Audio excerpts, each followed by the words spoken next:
Hi, welcome to the Diablo Podcast. We are online at diablopodcast.com. This is a service of diabloincgamers.com. I am the host, Flux. I am joined this week by a longtime guest, Wolfpaq. Hello. And a first-time guest, Muggs. Greetings and salutations. And we're going to talk a little about Inferno stuff, in-game stuff, what you guys have been doing in the game lately, and you'll both have to explain why you're still playing the worst video game ever made by humankind. Okay. All right. Diablo III, not World of Warcraft anymore. It's replaced as the most popular and least quality RPG ever. That was well said. Yeah.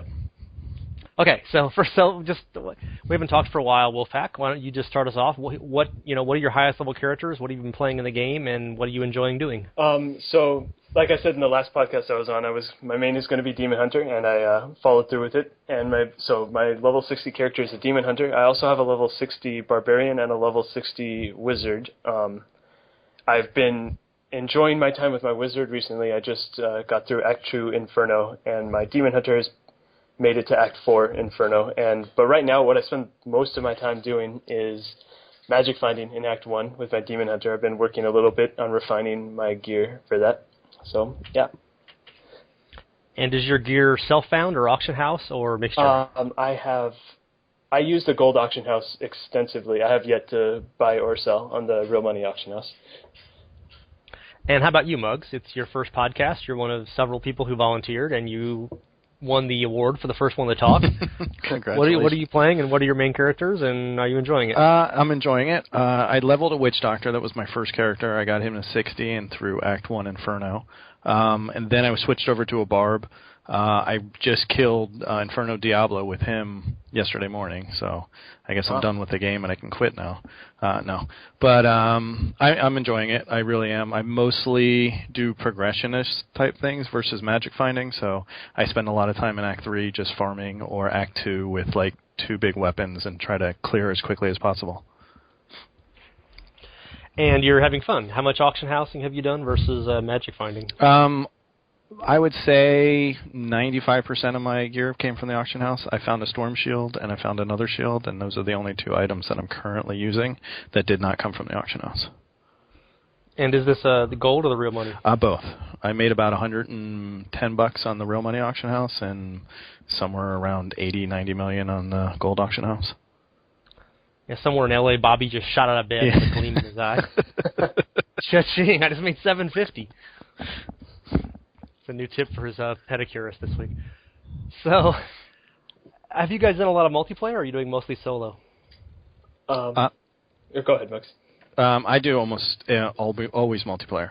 I don't do pubs, but there's a group of us that have a Mumble server, and we play pretty much exclusively together. And there's about anywhere from 10 to 25 of us on at any time, and we play all the time.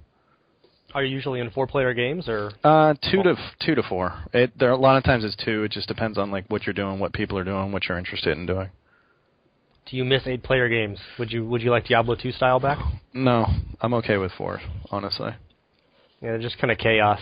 I don't think we could fit the characters are so big. We were just having this discussion earlier today that the characters are so big on the screen. I don't think we could actually fit 8 people on the screen. And that's what they said about Bukkake, and look how it went out. How about you, Wolfpaq? Have you been doing single or playing with friends? I've got a small group of friends that play together pretty regularly, maybe 4 or 5 people that I know from real life, and then but a lot of the time I'm playing by myself too. So I am playing almost all solo and entirely self-found. Am I doomed in Inferno? No, you'll be able to get through Act 1 pretty easily with self-found gear. Once you start getting into Act 2 and 3, it'll become more difficult, if not impossible. Yeah, my Demon Hunter is I got to whatever the beginning of Leoric's tortured levels are. I just played some last night and got out of there.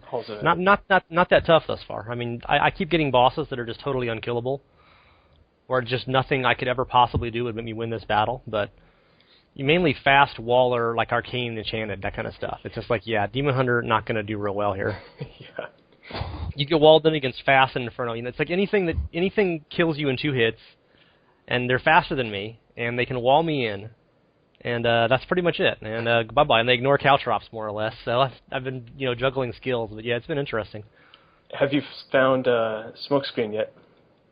Yeah, I had to start using that in Hell. I couldn't beat Hell racking off with Vault, basically. Yeah. I pretty much had. I've been putting off Smokescreen because I just really enjoyed Vault and the movement and the speed and the glass cannon-y stuff. Yeah. But it just doesn't seem like it's viable. You have to have invulnerability and visibility. Yeah, it's a shame. I don't think I've played with a Demon Hunter yet who doesn't have Smokescreen on their bar. Yeah, I put it off as long as possible, but I mean it's not bad. It breaks Jailer and stuff, and it's kind of cool. But yeah, I can't imagine back when it was a 3-second duration with the rune effect. I mean it's only 1.5 now, and it seems pretty powerful, so. Oh, it was pretty much God mode back in the day. And if I ever get some goddamn Discipline Plus gear, I think I have a +7 Discipline on my weapon finally. But when you have 30 Discipline, and it's what 16, I think. 14. Isn't that with the one rune effect though? Makes it 14? No, it's base 14. Yeah, it makes it 12. Yeah. But still, 2, and if I'm using evasive shot primarily, so, you do one evasive shot backflip, and you can only do one Discipline now. Yeah. It's like, and you have to get preparation going, of course. But yeah, what a lot of people do is they try to get the 4-piece of Natalia's for the true Discipline regen additional per second, and that allows them to use Smokescreen a lot more often. That's my goal. I just haven't reached the wealth level yet to acquire that. Yeah, I'm 0 for 4 on that, and self-finding that will be possible in about 2017, I think. Yeah.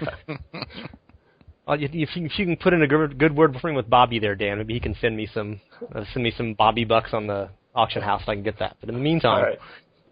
as we've discussed in the past, Wolfpaq being a fan of Diablo III is therefore on Bobby Kodak's payroll. So is that how that works? And apparently I am also, because I'm no longer hating the game as much as I already said. I was in the briefly this afternoon talking to Xanth when he got on the server for a minute, and I saw my list, and he said something like, "What is it like now being people thinking you're a defender of the game after they thought you spent 3 years hating the game?" And it's like, I feel that I am striking a moderate and disciplined medium between fanboy pendulum swings of rage and love. And that's my story, and I'm going to stick to it. I'm right there with you. I read the general forums, and I get finished reading most of those threads, and I'm just like, I hate the game. And then I go back into the game, and I start playing it, and I'm like, nah, it's not that bad. It's actually an enjoyable experience. Yeah.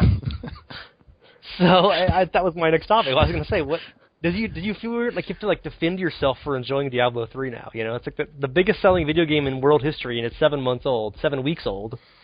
And it's like you have to make excuses for why you still like it. Do you guys ever get that feeling there's just so much hate online about it? Oh yeah, the community's awful. The general forums and Reddit and even anywhere that the game's being discussed, there's one of the top posts is almost guaranteed to be someone whining about something. Yeah, or a goodbye post or a thank you, and this is why I'm leaving the game, and this is why the game sucks, and et cetera, et cetera. Is there a way we can blame Bashiok for all of this? I don't know about Bashiok, but I could think of a couple people we might be able to blame. Well, Bashiok's the one that's fun to blame, though. Oh, that's true.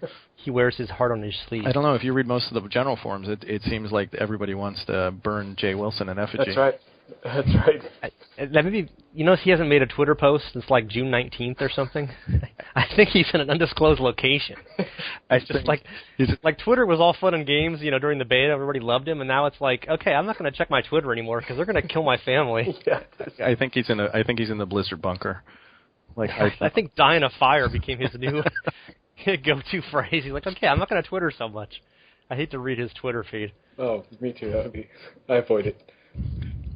So, does it feel weird that Diablo 2 was out for 12 years, and nobody ever had to feel guilty about playing Diablo 2? I mean, obviously there were complaints, and we all had our different ideas of what should be in the game, and patches, and things got nerfed, etc. But it seemed like it was never this sort of I don't recall endless threads. This is why I'm quitting the game. Of course, that would have felt kind of silly in 2008. I've been playing it for 8 years, but now I'm done. Yeah. It's like that's longer than most marriages last, but. Well, for one thing, this has given me a little bit of a little more empathy for World of Warcraft fans, because now I know what they felt like for the past 5 years. We had to be embarrassed by your video game activities. Yeah. Well, it was hard to say with D2 too, because D2, when it first came out, it was it was like true single player. Most people weren't even playing on Battle.net, and it wasn't that much fun. It wasn't really for me personally until LOD came out that I really, really started enjoying the game. And did you continue enjoying it for the next 11 years? Off and on. There you go. I definitely didn't play for as long as many people did, but I definitely would go back to it every once in a while and just pick it up and be able to play. Yeah, that pretty much describes my experiences exactly. I play in spurts and then lose interest, move on, but I could always come back, usually with expired characters, so I'd be starting from scratch, but still pretty fun. Before we started talking, I said specifically let's not talk about the meta issues because I'm doing another podcast on those in 3 days, and here I've asked 3 questions about it in a row, so maybe this is a dry run. But sure. But why do you guys think there's 2 people who still enjoy Diablo 3? Obviously, you don't think it's the perfect game ever made. No. And, well, maybe Wolfpaq does with the Bobby check is fresh, but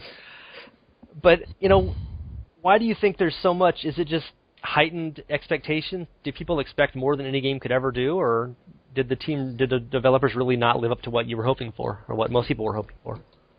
Go ahead, Wolf. I was going to say that I think that there are just a lot more younger people on the internet now than there were back in the day. I mean, that's one of the few explanations I can think of that can describe this massive outpouring. And yes, a Diablo series is, Diablo 2 was epic, this 12-year game that hundreds of thousands of people were still playing regularly.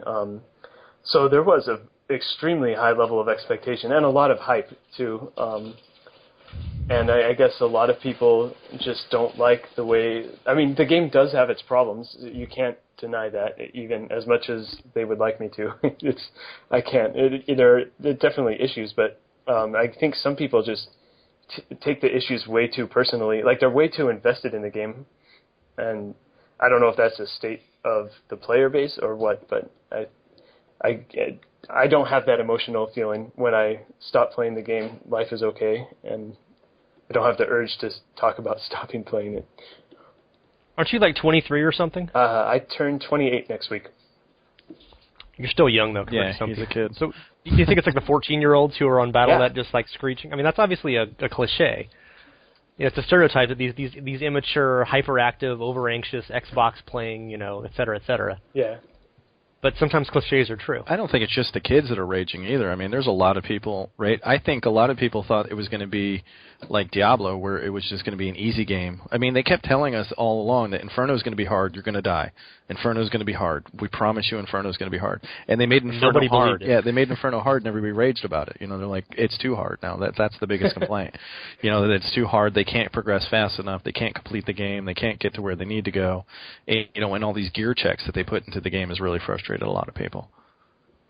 Like, I think you might have mentioned it yesterday. I was talking to you and some other new guests for auditioning kind of stuff, and multiple people just said they got to a point, usually Act 2 Inferno, where they thought they were just beating their head against a wall. And it's as you just said, it's such a gear check, and you really need super quality equipment, and it takes forever to find it yourself. If not impossible. I mean, there's, from some of the articles or discussions on the forum, I've only seen one person that's claimed to have found everything that they've needed to make it into Act 3. I was just going to say, I don't think my gear is good enough to be in Act 3 at all. And that's a big part of the reason why I'm out of it. I just, there was a thread in Reddit the other day where people put an average of the gear levels they were at for each class, their resist, their DPS, and all that stuff, and I'm way below the average on every category. So I'm just sort of taking a break from any sort of progression runs and just trying to gear up, which I don't mind. I mean, the vast majority of my Diablo 2 time was spent trying to gear up, so I don't see why it would be a problem. It should be a problem for me to spend my D3 time that way. Well, it's because you kept quitting and your characters got erased. Oh, there is that, too. You haven't had your characters erased yet in D3, as far as I know. Not yet. Well, there's something else to look forward to. Boy, that'd be a fun thread in the forums, wouldn't it? Yeah. Hey, my characters all got erased. I didn't log on for 10 days. Yeah. That would be great. People aren't logging on for 10 days as it is, apparently. But so, Inferno, obviously, is the topic. People often have comments about it and thinking it's a little bit of a problem. And, I mean, as someone just said a second ago, everybody wanted Inferno. People thought it was an awesome idea. The main complaint was it's not going to be hard enough, they're going to make it too easy, etc. And then it appears, and it's super, super hard, and everyone's dying like dogs, and people complain that it's too hard. So, I mean, did Blizzard design Inferno in a way that it's hard and not fun, or are people just upset they can't slaughter and kill easily? Wolfpaq. Well, there are some boss combinations, and I don't know if you wanted me to jump ahead yet to monster affixes, but whatever. Like you were saying, like there are some affixes when they come at you as a demon hunter, there's literally nothing you can do. For me, like in Act 3, there's phase beasts, which have an built-in teleport, and then they can come spawned with the teleport affix and then fast, and there's just nothing, literally nothing that any demon hunter that I know of, unless you are just killing these extra health beasts. And I mean, they also have a really high health compared to other things in the act. And I mean, those fights can be very frustrating. I mean, I'm not immune to frustration. I've gotten extremely frustrated several times. So yeah, I think that Blizzard, that would be one of the things I would like them to tone down is some of the that, like, they posted the affix categories the other day, and they're very, very general. Like things like Frozen aren't considered crowd control, which is really strange. So monsters can come with Nightmare and Frozen, and you get feared into a Frozen on top of a Desecrator with the arcane sentries rotating around on top of you. You know, it's just. I think one of the things I would like them to do is take a closer look at boss affixes and how they join together, and how much certain ground effects, or like as a melee character, I've heard that molten fire chains, plagued, which can all spawn on top of each other, can just be ridiculous to deal with as well. So I think some of those just shouldn't exist, because like one of my friends I was playing with put it, like 90% of the fights in Act 2, he's like, wow, this is a breeze, this is easy, this is a breeze, and then there's that one fight where it's just like literally nothing he can do about it, and I don't know if those fights should exist. And one of the ways I think that would be good to address it would be to look at those affixes and see if there aren't better ways they can categorize it to restrict where and when they can appear. You want to jump in there, Muggs? Yeah, I mean, I just found every fight and every act is just a hard gear check. I know taking my barb through Act 1, seemed like I got over 500 all resist, about 7,000 armor, and about 30,000 hit points, and all of a sudden Act 1 was a joke. Like, I could breeze through it and do whatever I want and mess around with my builds and kind of have fun. I hit Act 2, and when I got up to 700, 800 all resist, about 9,000 armor and 40,000 hit points and some decent DPS, I could just waltz through the game. Like, these affixes weren't really affecting me in any way, shape, or form. Like, it was just like, you know, if I saw molten fire chains, I'd be like, oh, geez, I'm going to have to kite these guys for an hour, and this is not how I want to play a barb. And then the same thing with Act 3. It's like you get up to, like, the 900, 1,000 all-resist level, 10,000 armor, 40,000 hit points, and right now I'm doing 60,000 DPS. I just kind of walk through it. It's you know, there is that certain combination, like you said, like Frozen Jailer, where you're just kind of sitting there and there's not really much you can do. There's no gameplay interaction. You sit there and you wait to die. You're like, okay, here comes the Arcane Sentry, here comes the next Arcane Sentry, and I'm going to die, and I know I'm going to die. But luckily, it's a very, very short wait for that most of the time. Well, yeah, and I've actually been stacking reduces in movement or reduces in pairing effects. I forget what the exact affix is on stuff. So that is actually shortened, so it doesn't last as long as it used to. But it's just a hard gear check to me, and I know a lot of people probably aren't going to like to hear in this, but to me it's very much like WoW raiding was back in the day, where you complete X amount of bosses at X level, and then you get so much gear, and then you can progress to the next level and complete X amount of bosses at X level, and then you can move to the next one, and you can keep going from there. So that's the way it feels. It's just a hard gear check. Like, every single act is a hard gear check. And I think that's part of the frustration, is like, you know, when you got into Hell, once you got over the negative resist, you were pretty much fine in D2. And it's not like that in any way, shape, or form in D3. Well, the whole thing with D2 is there was no Inferno, obviously. Right. So, you know, the end game was Hell. And, I mean, imagine if Diablo III's end game was Hell. I mean, I'm not the first person to suggest this. In fact, I think we actually discussed it on a previous podcast even, but you know, because there is an Inferno, everybody thinks they should be able to play it, and they want to play it because that's what you have to do to find the best gear. Yeah. And then it's really, really hard. Whereas D3's Hell, you could do it with a crappy character or play variants and stuff, and you just worked for years to get better at it. You know, you improve your speed, improve your killing time, or start over from scratch every 6 months like Wolfpaq did. And, I mean, you know, we all wanted Inferno, and Inferno seems like it's kind of a mixed blessing. Well, it's fun. I mean, I really enjoy it. It really is a very challenging place to be. But at the same time, like as Wolfpaq mentioned, with certain affixes, there's just certain things you just can't do anything against. Like, if you're sitting there and you come up against, you know, Jailer, Frozen, Arcane, and say fire chains fast or something crazy like that. You know, you're or vortex too. yeah, but you just can't do anything. You can just sit there a lot of times and like the mobs don't even cast a frozen at the same time. So like one mob will cast frozen, and the other mob will come into the thing and cast another frozen. So you live through one frozen, and you're getting ready to move, and the other frozen goes off almost instantly. So and it definitely leads to a level of frustration. And no matter what level of gear you have in Act 4, you're going to die if that ever happens to you. And yet people did beat Act 4 with hardcore, which I think is either impossible or a dirty trick. But yeah. I mean, I saw video of it, but I mean, I've had so many times, even in Nightmare playing up first time through, you'd get situations where you're like, there's nothing I could have done and not died there. I mean, obviously with better gear and better experience and knowing what you're doing more, it helps. But it still just seems like, I mean, I was talking to Xanth about that on a podcast, and I kept trying to interrogate him on that. Like, you know, what do? You know, you enter a level sometimes, and you just see a pack like you guys have just been describing. You know, and it's in the doorway, and it's a narrow area like you're in the keep or something. And it's like, yeah, this is just not going to happen. There's nothing I can possibly do here. I mean, just for instance, last night I was in Inferno in the stupid spider caves in Act 1 with my Demon Hunter. And I get almost to the end. You know, that whole spider area is annoying as hell. It's like skinny little hallways, etc. Yeah. And I got a fast mortar waller invulnerable minion spider pack. And that, I mean, I just laughed. I'm just like, yes. I mean, if I had 500,000 hit points, I could probably beat this eventually. Or 500,000 DPS. That's the way to go. Even that, I'm not sure, because as soon as I got walled once, you know, there's 4. There were champions, so there's 4 different sources of mortars coming at all times, and any 2 of them will kill me. So, and there's Waller. So it was just. I mean, luckily they were kind of near a junction, and I was able to lead them back like 5 screens before I died. So when I restarted, I was able to run past them. But I literally did not even shoot at them. I just saw the first mob, and I said, okay, I'm now running with smokescreen until I run out of discipline.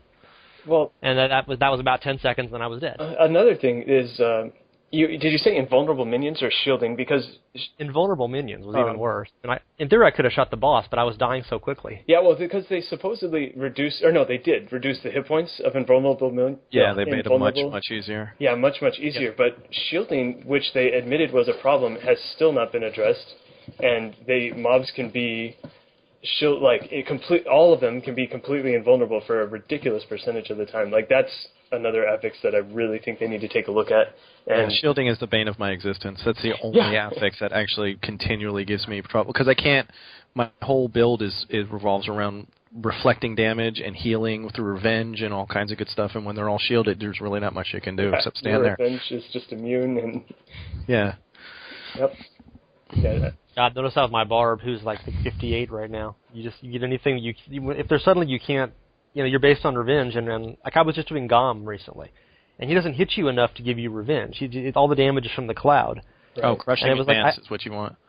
And I had no trouble. Well, I mean, I didn't respec for him, but I mean, I had no trouble going through all of Act 3 and Hell up to that point. And I got to him, and it's like I was running for my life and having to regen because I had no way to heal except for revenge, and he never hit me. It's like, hit me, you fat bastard! He's just farting at me. So.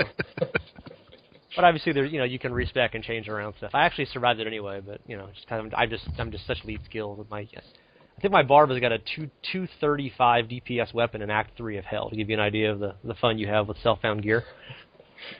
Have you looked at level requirement reduced gear? If I'd found some, I'd be happy to use it. Oh, but you're not. You'll never find it. Yeah, you got to buy it. I found a few. I mean, but you know, it hasn't been anything good. I mean, they're like 3 or 6 levels off, but it's just junk. He's got like 3 much better things waiting for him at 60. So I just need to grind along to get to there. That my Demon Hunter's found and twinked. Oh, nice. But you know, I mean, everything. You know, as you guys know, once you get from 59 to 60 is like the final step into heaven or something. It's like everything changes immediately. Yeah. All the gear, you get Nephalem stacks, et cetera, et cetera. Yeah. One random question about Nephalem stacks. I don't know if you guys are curious.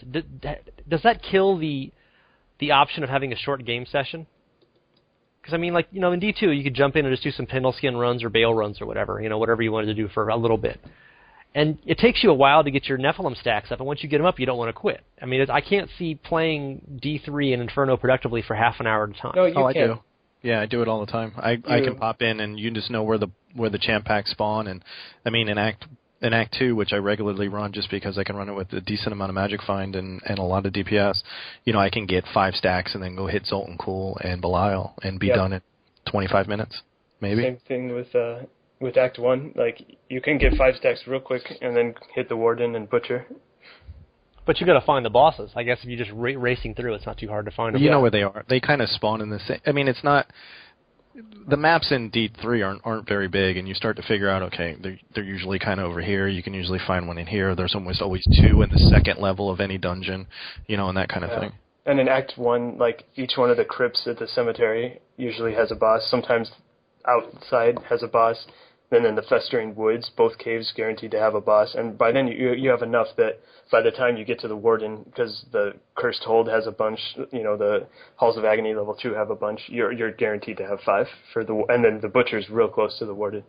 And you can probably do that run if you're very focused and being selective about what you pick up in less than half an hour. Okay, so that was a no. No. Yes, it is. I was playing last night right before there was going to be a server. I got on. I just got into my 5 stacks, and suddenly it starts popping up, server down in 15 minutes, and I'm just racing through like the cathedral and stuff, trying to find. I'm like, where are they? It's like a public restroom or a cop. The old metaphor. Never one when you need one, right? Yeah. So I'm just running. I'm like, where's the god? Where are the bosses? I run through the whole Weeping Hollow and find like one grotesque pack. It's like, you bastards! There were 14 of you yesterday. I might have been a perception error on my part, but since I don't make errors, that can't be true. So, item system. That's one of the other major complaints about in-game stuff. How are you guys rolling in terms of your pretty much all rares, or storm shields and occasional legendaries mixed in, mugs? I am pretty much all rares because I've found. I'm definitely one of the luckier people because I guess most people haven't, but I've found about 4 or 5 set items and about 8 to 10 rares. Legendaries. The problem is they're just junk. Like, I don't use them. I wear a Bolcatha's wedding band, which I found, and I wear a storm shield on occasion if I'm doing Act 4 that I found. But everything else is a rare. How about you, Wolfpaq? Yeah, I'm pretty much the same because I have over 300% Magic Find. I've found a little bit more than that, but I keep hoping to get that one legendary or that one set item like a Storm Shield or a Natalia's Ring that will make me stupid wealthy, but until then, yeah, it's just junk. And so I'm wearing, I wear for grins, I have like an Immortal King helm that has some decks on it with a socket and Magic Find. But it's hardly ideal. I just wear it because I can, because I'm Magic Finding in Act 1. And I wear Talrosh's armor because, again, it rolled Gold Find and Magic Find on it. But it's, for when I'm progressing, it's all rares. So what do you guys think of the whole quality of, the problem with legendaries generally, especially weapons, being way underpowered compared to rares? I mean, they made it how they designed it, but that's been one of the major complaints, that especially sets as well. There's just not much reason to use them except in rare, isolated cases. I think it sucks, honestly. I mean, there's nothing better. There's nothing cooler than seeing that brown un-ID'd thing on the ground. You're like, ooh, I got a legendary. But in the back of your mind that the second you ID it, it's going to be god awful, and you're never going to use it, and it's not worth anything, and you might be able to get a fire brimstone out of it, or you will, depending on the item level. But that's it. Yeah, that's one of the areas I feel Blizzard definitely deserves every bit of criticism, because they released their version of the Ariat Summit with all the items, and there was a huge uproar saying, hey, what are you doing? These legendaries aren't very legendary. And I guess they completely ignored all that feedback, because what we got was pretty much what we saw. Remember that months before release, they showed us, and everyone was like, oh, this is terrible. And they said, oh, just kidding, it's work in progress. But oh, yeah. They didn't. Yeah, like 2 weeks ago, Bashiak said, looking at the new uniques we're working on, they're really cool. I'm really impressed. Like, yeah, you said that 6 months ago, dude. Yeah, it's your job to say that, Yeah. Well, that would be like guess what? The Pope's still a Catholic too, breaking news. And I keep them all too because they look so cool. Like the Immortal King's weapon is probably one of the coolest weapons I've ever seen in the game. I keep it. I have it. I just keep it in my inventory because I like to wear it. And it's like they've put all this effort. The art department put all this effort into this gear, and you don't even like give it a second look. And everybody's got the same looking axe. Everyone's got the same looking sword. Everyone's got the same shield. Everyone's got the same everything. And it's kind of homogeneous and boring when you actually play the game. Yeah, they should call it the Smeagol effect. It's fun to have, but it doesn't actually do anything for you, and you can't show it to anybody else. Right, exactly. A comment that I saw, a guy listed his 6 points of why items are so hard to get in Diablo 3. And I'll read them off here, they're pretty short. Number 1, is it eye level appropriate? Number 2, did it roll with all resist? Number 3, did it roll with main stat? Number 4, did it roll with vitality? Number 5, did it roll with crit damage and or damage, so my DPS isn't terrible? And number 6, are these rolls high enough in value to be useful? And pretty much all of those, or at least like 4 or 5 of them, have to come true for you to ever upgrade an item, which is why everything you're wearing is from the auction house. Right, exactly. Yep. All resist is, I always wonder what would have been if the Mystic was in the game and the Mystic could have enchanted gear, say, with all resist, and made, that somewhat usable piece of gear that you found that just didn't have AR on it or didn't have a main stat, like all of a sudden now that's usable because now I can add that to that piece of gear versus needing that perfect roll. The Mystic actually is in the game. Well, you know what I mean. Also, she's the one. If people don't know, she's the one in the spider web. Right. When you fight Queen Era. I've actually yelled at her at the screen, saying, "Why don't you come back to town with me and make my gear good?" And she comes out and talks, and then you have to go find her staff and her broken wagon. So they left that much of it in there, but obviously the rest of her does not exist. And she walks really, really slowly too, which is also kind of annoying. Oh yeah. Makes you wonder how long it took her to get from her wagon to that spider cave. Because like after you kill this queen, it takes her like a minute and a half to walk from like there to the doorway and then outside. Yeah. It's like, dude, seriously? But she's talking to you. Important dialogue. Oh yeah, wouldn't want to skip that. Somewhere Leonard Boyesky's curled up in a ball sobbing once again. Yeah. All of my dialogue and no one cares.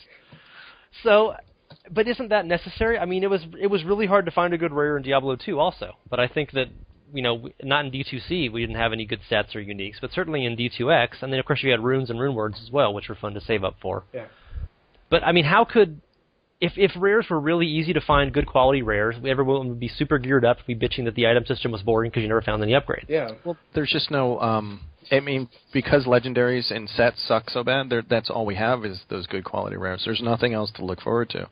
So it's like that's the whole game right now is finding a good quality rare. It's not even like, well, this is a good quality rare, and it equals this legendary over here, which kind of gives me these other cool stats that I might be able to do something with, but we don't even have that option. So it's like you have to go for the good quality rares. Yeah.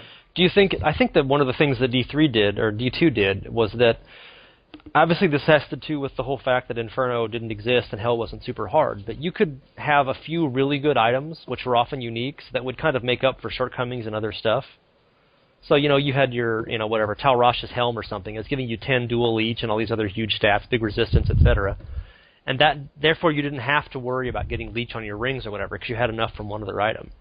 And it seems like in D3, I think you were saying this especially, Mo, this is when I was talking to you yesterday, is that, every item has to be, 50 resist all and, 100 vid, etc. Otherwise, you're just screwed. Yeah. And that's you need every single item to be like every single item has to be like a top 1% or top, 0.0001% quality. Otherwise, you can't go past Act 2 Inferno kind of thing. Yeah, no, that's really true. I mean, I don't even search when I do my searches on the auction house now. I do 130 strength, 130 vit, and 65 all resist. And if it's not above those stats, I don't even look at it. I don't even consider looking at it because, in order for you to reach that certain all resist number to be able to, go into Act 3 without a shield, because that's my goal, is to be able to dual wield through the whole game, you need these perfect rolled items to even make it viable to finish the game. So, and it's that top 1% of gear. And again, when you're finding the loot, and you're like, well, will this sell on the auction house? You're like, no, if it's not the top 1% of loot, it's not the top 1% of weapons. You might be able to get a couple chicken scratch money here and chicken scratch money there, but you're not going to get anything feasible. And is this a bad thing or an inevitable thing, given the way Inferno is set up? It's not necessary. It's just...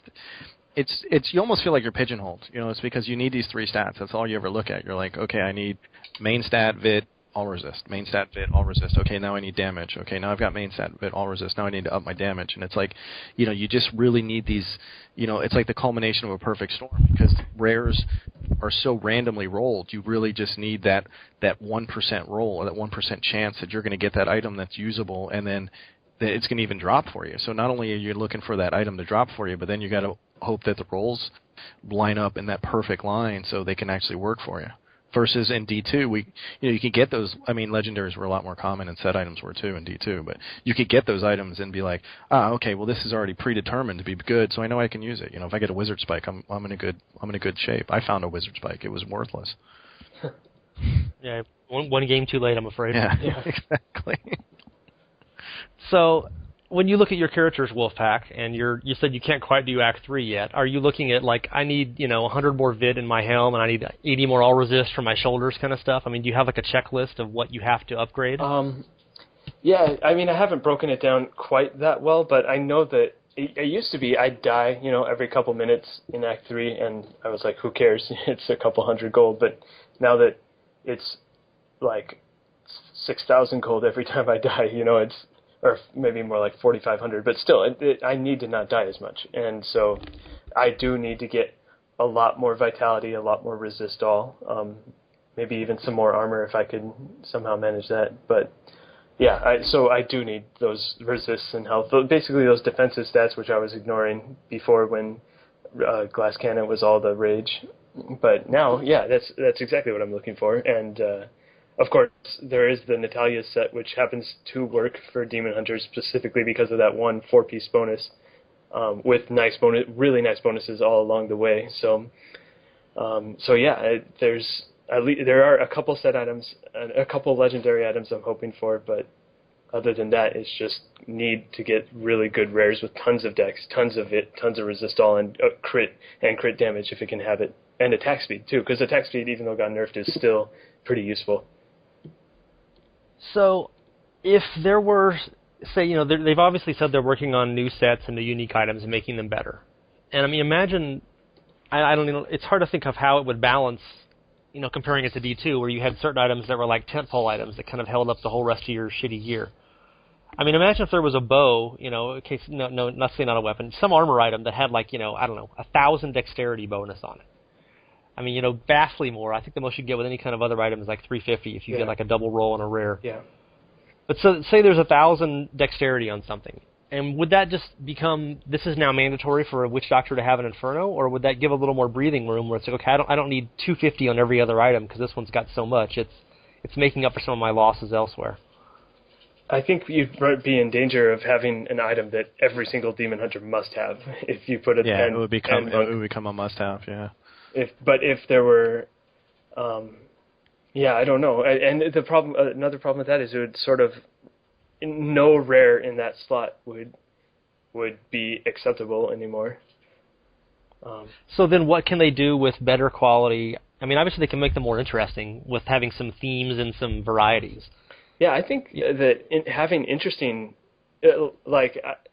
in Diablo 2, one of the things that made uniques really special, and I mean, in addition to being super powerful, was that you could get things on uniques that you could never get on a rare. Like you could, I remember in D2 like Classic, Crushing Blow and stuff. Yeah, Frostborns had like increased percentage of mana, which was like amazing if you're having mana problems, which everyone was, or Stone of Jordan was incredible because it was +1 all skills in a ring socket, or in a ring slot. You can't get that in a rare, obviously.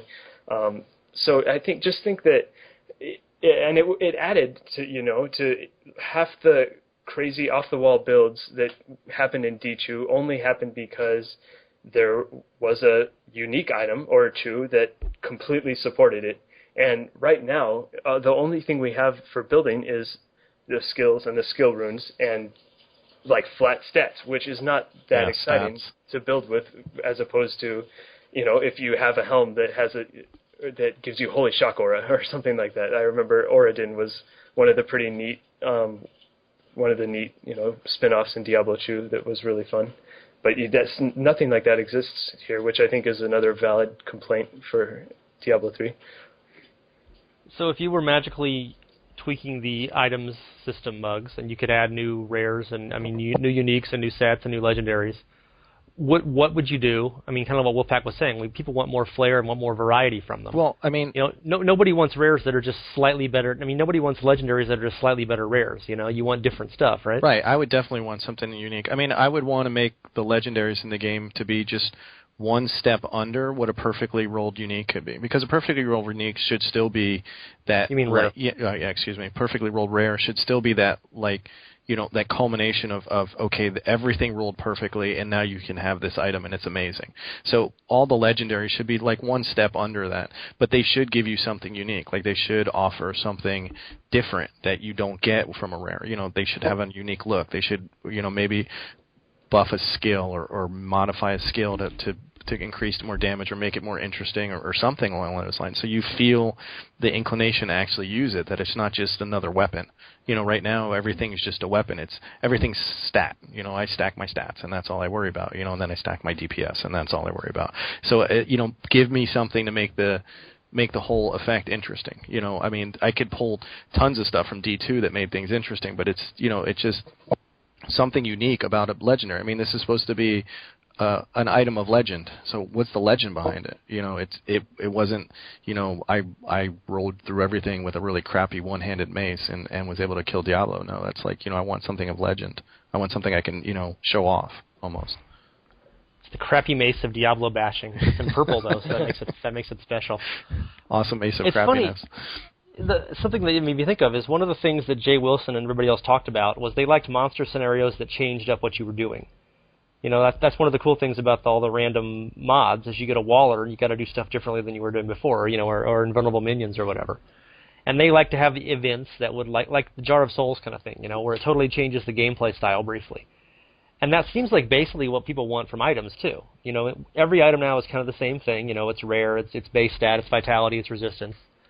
And if we had more of the D2 style of uniques and sets, then it's like, hey, this really changes the way I'm playing. Now I've got, you don't want to get to like Enigma where everybody had teleport and it became mandatory. Yeah. But it's nice to have some variety of different play styles. Something that would like enable a melee witch doctor to be really successful. I mean, or something like that. Yeah. No, I agree. That's something that items should bring to the game. And while we're on the subject of those random events, I feel like they should encourage those random events more by giving you better rewards. Because the random events are really cool. I think they're a fantastic addition to the game. The problem is hunting them out and doing them now is kind of a waste of time because unless they're one of the very few events that actually comes with a Nephalem Valor giving boss, there's no point in doing it. The reward is not equal to the time you spend hunting it down. So I think one way they could do that is just have every event. Like there's this one event in Act 1 where you're like helping this alchemist find his way through the cave to his brother, and then you get there and he pops out. It's completely useless. Yeah, it's one he gives you a mythic health potion, and you're just like, what? I spent all that time. I could have killed, I could have restarted the game and gotten my 5 stacks already. Like have his brother give you a rare and put actual Nephalem Valor giving mobs in that cave so that it's not a waste of your time. And that's just one example. I think by far the majority of the events are just like that in terms of. Well, at least you get them in Act 1 and 2. They completely die off. I think I can think of one event in Act 3 and no events in Act 4. So, I mean, there's just they just kind of gave up. They're like, hey, we're going to give Act 1 all these really cool events and random dungeons and good things to do, and then we'll give you a couple more in Act 2. And Act 3, you're going to get one, and then Act 4, you're not going to get any. Yeah. Ironically, that's the same thing that happened with Diablo 1. I mean, Diablo 2. It's like we had, remember Secret Rooms in Act 1? Yeah. Like they worked on Act 1 for so long, they put every little bit of polish and details and extra stuff, and then kind of Diablo 3, it seems like they worked on everything so long they got Act 1 and Act 2, and by the time they got to Act 3, they were rushing, and it's like, okay, no events. Yeah. There is one event in there's 2 events in Act 3 I can think of. You get the guy on the bridge almost every game. Yeah, the guy who... But there's a guy in the keep, you get kind of over a grate of lava, and then like skeletons jump out of the lava. Yeah, that's the one I was thinking of. Which one's the guy in the bridge? I can't even remember him. There's an NPC... Yeah, go ahead. I was just he asked you to help him make his last stand. Oh yeah, you're right. So yeah, so there's 2, but I don't even really consider. I guess it is an event, but you walk upstairs and walk back downstairs.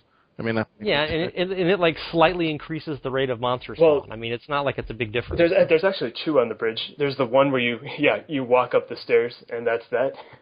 But then there's the other one where the dude's standing in the middle of the bridge, and there's a ton of corpses surrounding him, and you can click them all for your corpse gold or whatever you call it, and then as soon as you talk to him, a ton of mobs start spawning all around him.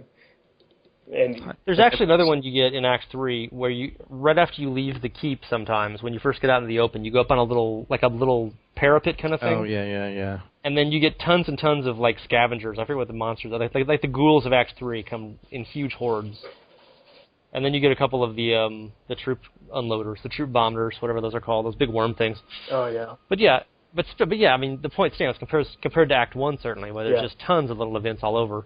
Yeah, and it's I kind agree. of it's kind of wrong we bring up the Alchemist one, 'cause that's like the only really lame, stupid, pointless one in all of Act 1. The rest of them are all pretty cool. Yeah, like the event, I thought probably one of my favorite experiences in the game was walking into that guy's basement in one of the fields and seeing his dead wife, and he's like, she's happy to meet you. I know, it's truly creepy. And the female barbarian's like, she looks unwell. Okay, one other thing I wanted to get into a little bit was accessibility. They obviously stressed accessibility in Diablo III during development, and one of the complaints from fans was that maybe they're overdoing this and making the game watered down and dumbed down. And one of the things that Wolfpaq and I talked about in the past was the rune levels, where they had this whole runestone system, and you were going to have to find them as items, and they were all going to be, they changed it over time, obviously. They said for a while it was going to be, they were going to have random stats on them, like plus strength and plus dex and stuff. And then they scrapped all that during the beta and said it was over busy, it clogged your inventory completely, and it was too complicated to work with, etc. And we got the system we have now, which is kind of cool, but as a result, every single character at every single level has the exact same skills and the exact same style, etc. And I mean, you can jump on this, Wolfpaq, if you recall, your thoughts about that. I do. I was looking forward. What if that was in the game now? How would it change things? If you actually had to find your items, find runes as items, and they all had different stats, and you had 1 through 7 different levels? Well, it would. I mean, shoot. Easy short answer there. Go right ahead. Yeah, it would. It would definitely make farming Inferno really important. And fortunately, the one act of Inferno they did like perfectly, and they still haven't really changed all that much. Act 1, it would be very important to farm it. I think it would. I don't understand why everyone is so excited to feel like their character is that unique. Because really, no one has a totally unique character in Diablo 2. That never happens. There were definitely lesser played builds, but there was never a build. I mean, if you've heard of the build, then obviously it's not unique because someone else has heard of it and wants to copy it. So I don't think it would have brought that much to the game, to be honest, to have the level 7 skill runes dropping in Inferno. Now, from a pure my character's unique standpoint. Now, from a gameplay standpoint, I think that would have been more interesting than what we have right now for buffing skills, which is, armors can roll one of 7 different buffs for each class. Like that's kind of boring to me. I mean, it's a good idea, but I feel like it could have been implemented better. And I think that the skill runes were going to be part of that, but they just had to drop them out because, I mean, we don't have enough inventory space as it is. Well, I missed the promised visual effects that were supposed to come with the 7 levels of runes. Like when you got that higher level of rune, you were, like with splinters, instead of shooting 3, which is the Witch Doctor spell for Poison Dart, it shot 8. When you got up to level 7, and then there was the which one was it? I think it was one of the wizard ones that Magic Missile. Yeah, Magic Missile, and it fired all these. You saw all these Magic Missiles come in and then come back, and it seems like they just scrapped all those cool visual effects that we had seen. Hey, when you get this level, you're now going to shoot 8 of these, and you're going to do this thing, and it's going to look this way, and it's going to look that way. It was just a constantly improved thing versus, okay, if I'm using X skill with Y rune, then it's always going to look the same no matter what.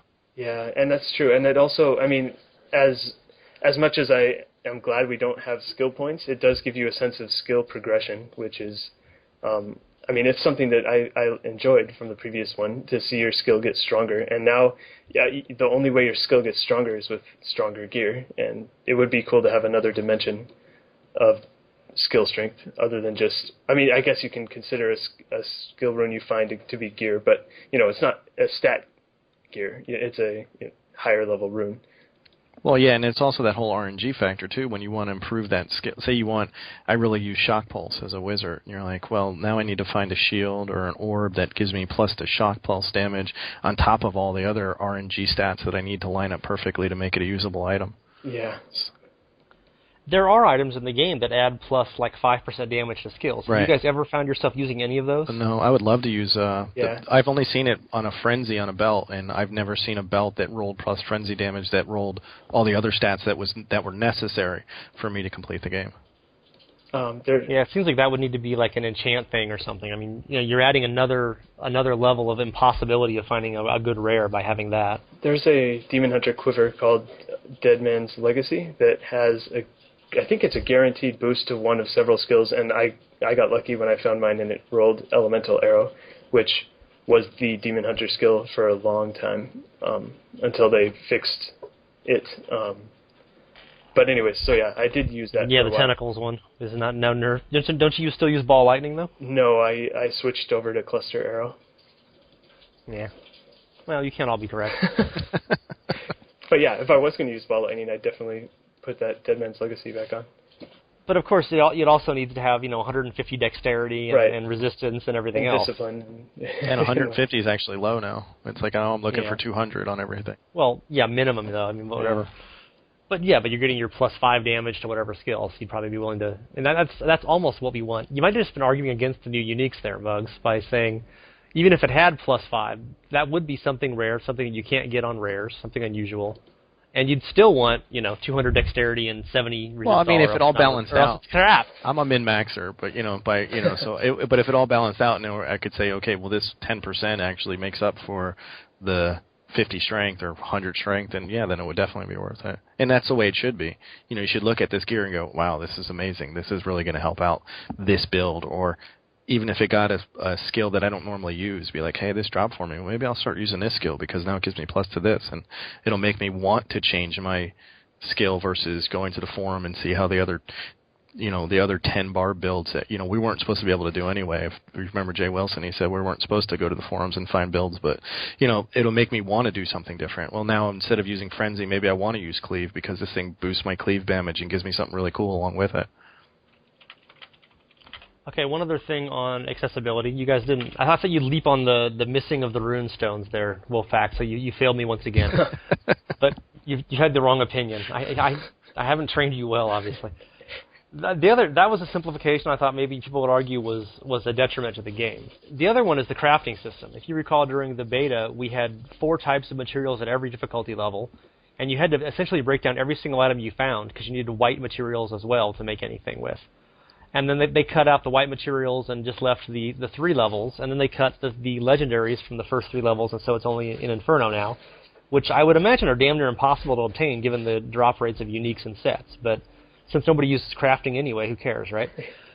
But I think on the whole that crafting is improved by the simplification. I think it would have been really tedious to have to pick up every single item forever and break them down forever. Of course, nobody would do that because nobody crafts anymore anyway because they're underpowered, but that's the whole other issue. Yeah.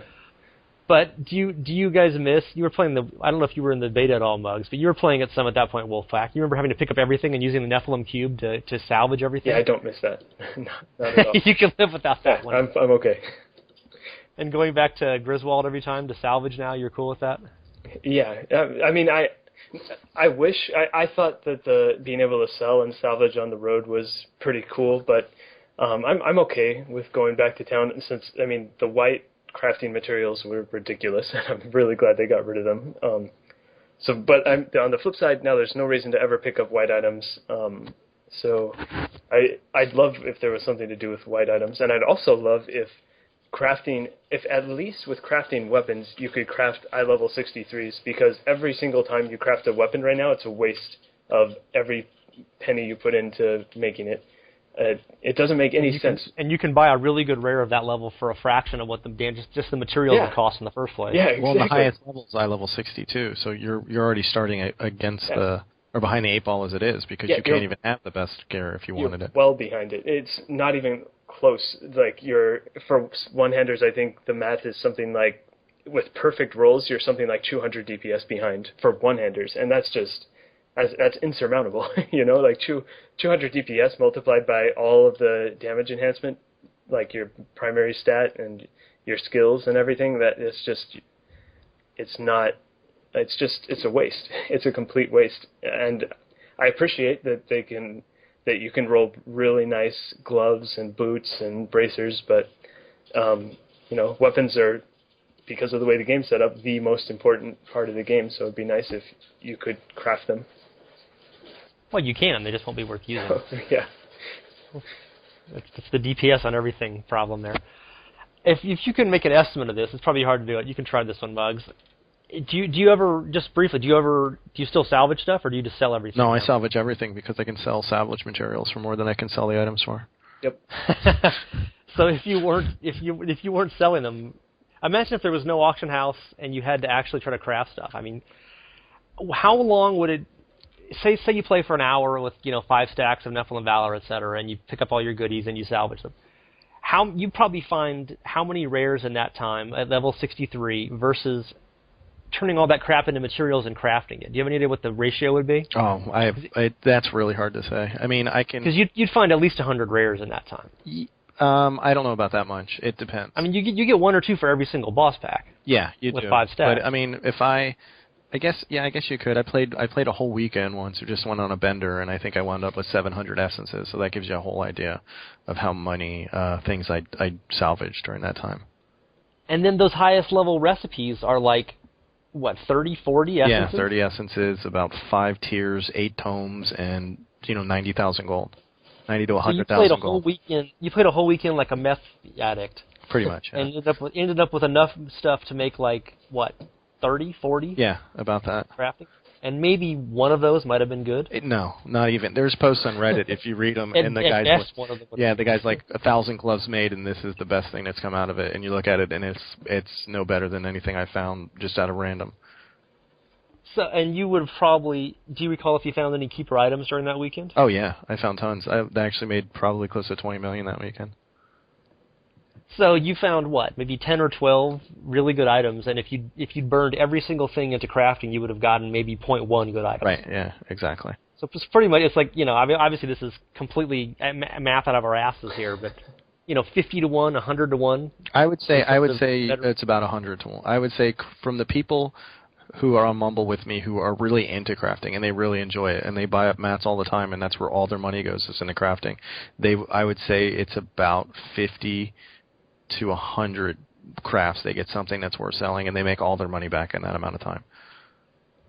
Or you could just spend a lot of time finding stuff and then selling those in the auction house and you'd have so much gold you could buy the better stuff you needed. Right. Well, but with the gold inflation the way it's going right now, that it's actually starting to become more worth it because one of the guys on Mumble just sold a pair of shoulders for 25 million that weren't even that good.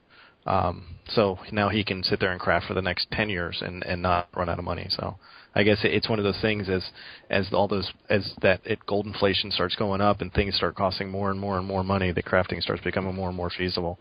But in the beginning it was worthless, and leveling it's absolutely worthless. Yeah. So we have Sarkoth bots to thank for everything, basically. Yes.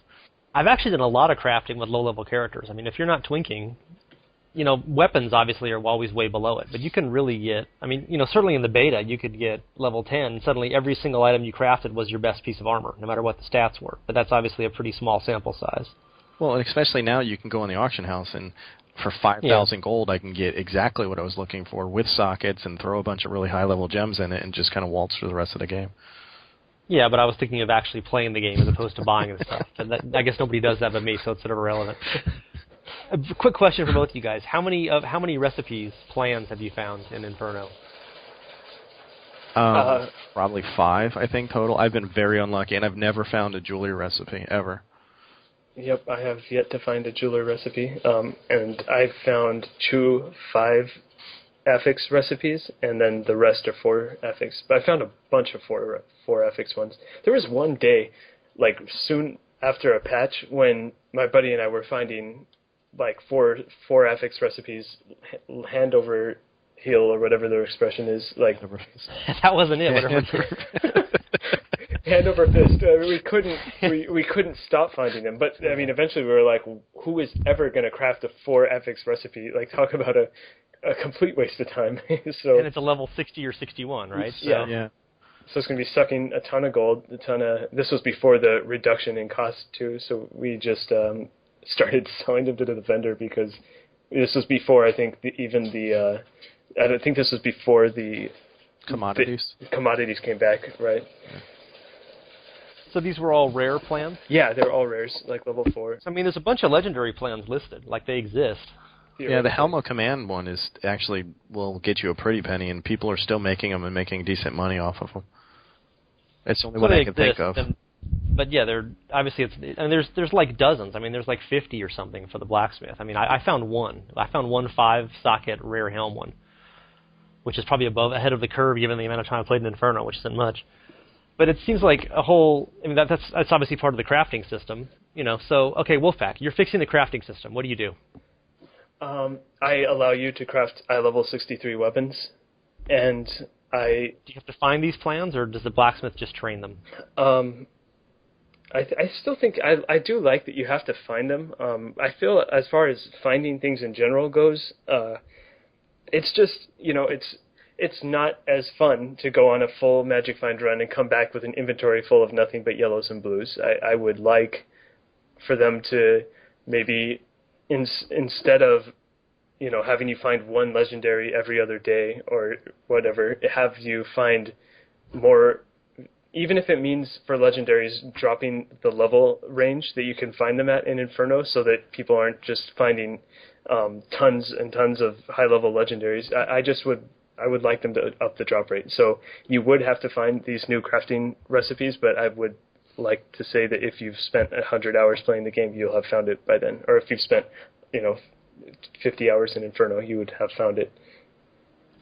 But as the math that Bugs and I just, I'm using the word math by calling it that, but our 50 or 100 to 1 theory, even if you can make 63s, that's still, you have to, do you boost the option? Can you get 7 mods on a rare crafting, maybe something like that? No. I mean, you don't want everyone just to do nothing but crafting, but it seems like the odds of it now, it costs so much to get the equipment and the materials, and the odds are so low. Well, I mean, there was a time when people were buying unidentified level 63 weapons for $500,000 per. That's. I mean, it was gambling all over again. Like I think people would do it. And one suggestion I heard thrown around that I thought was great was to throw in, a gem with your craft. Maybe put a gem level that you can put in, so people aren't just hoarding chip gems. And the gem dictates that the weapon or whatever it is you roll will have that stat, so that there's a little bit less randomness to it. I like that idea. There could be other things too, but that's just one thing I heard that sounded cool. So how do you fix crafting, Bugs? Anything to add to that? Yeah, I would like to see them increase the cost, but decrease the randomness to it. So instead of me making 50 crappy gloves that I've got to disenchant and make anyway, let me, make it cost, 10 times the amount and give me a better chance of getting something usable out of it. So at least then I can progress the game, through the game through my own crafting. Wouldn't that just be like the Mitt Romney economic plan, though, where the rich would just get much richer because it's really expensive and it's guaranteed to give you really good stuff or very good odds? I thought the point of crafting in the game was that it was a way to let you kind of bootstrap yourself. Where if you couldn't get lucky and find the super item, if you just ground away and kept getting these it's like gambling in D2, If you were patient and spent enough gold, you would eventually get something good. And people who didn't want to bother with gold could just look for items and not care about that. But it seems like, I don't know, I mean, the payoff versus the amount of time, like in theory, you could just play Act 1 Inferno forever and keep racking up materials and keep crafting them if you weren't good enough to go into Act 2 or Act 3 or Act 4. And it seems like that's the whole point, was to reward people, to give you a way to, kind of incrementally enrich yourself instead of having to get really lucky with one super find. Or just auction housing it, I guess. I guess the auction house changes the whole mechanics of that because that's how you bootstrap. You grind for gold and then you buy something awesome. Exactly. I mean, that's the whole thing. So once again, the auction house has ruined everything. Or not. It's a blessing and a curse, the auction house. That's like women say about their uteruses. So, any last thoughts, guys? While you're waving your magic wand, you're going to fix Diablo 3 in the next month? I'm really looking forward to what I'm like waiting to find out what they're going to do with 104. That's all I've been waiting for. It's like I just keep sitting back, I keep playing and thinking, I wish they would give us any hint as to the direction that they're planning on taking the game, because there's a lot of things that I think need to be changed or could be changed to make the game more interesting and definitely give it a lot of longevity. And I feel like every day that they wait to even give us an idea of what they're going to change, we're just seeing a drop-off in the player base. Even among my friends who are some of the more diehard players are just kind of, have just decided to, shelve Diablo 3 for a little while and just wait and see what happens. I think I can't wait for PvP. Myself, I played, and yet you'll have to. I know. I feel like it's a really, really important part of Diablo that they said would be in soon after the game. Well, we're approaching 2 months now, and there's no word on when it's going to be in. So I hope they are making good progress on that. Well, the word is no time soon, because it's coming after 104, so... Yeah, They did say before the end of the year for sure. Jay Wilson made it sound like that would be an absolute disaster, and he was certainly correct on that case. Yeah. he was more true than he knew at that point, but... Yeah. But yeah, you played at BlizzCon, and everyone who played at BlizzCon, who played the arena demo, thought it was fantastically fun and much better than PvP, much better than PvM, and can't wait for it. Yeah. And I think that'll really invigorate stuff as new builds and new equipment, especially. I mean, suddenly barbarians with Ancient Spear will be valuable, that kind of thing. Yeah, skills that aren't used in PvE.